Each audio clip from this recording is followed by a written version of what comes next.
சங்கராபுரம் வடக்கு ஒன்றிய அதிமுக சார்பில் பூத் கமிட்டி ஆலோசனைக் கூட்டம் நடைபெற்றது. கள்ளக்குறிச்சி மாவட்டம் சங்கராபுரம் அடுத்துள்ள மேல் சிறுவல்லூர் ஊராட்சியில் சங்கராபுரம் வடக்கு ஒன்றிய அதிமுக சார்பில் பூத் கமிட்டி நிர்வாகிகள் ஆலோசனைக் கூட்டம் ஒன்றிய கழக செயலாளர் அரசு இளந்தேவன் தலைமையில் நடைபெற்றது.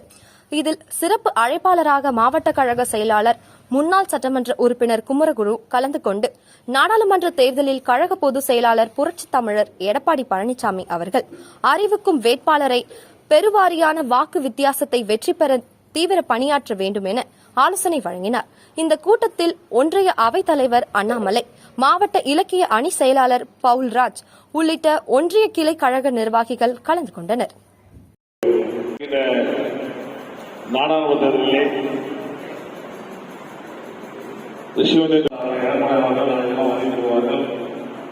நாளை பத்திரிகைகளை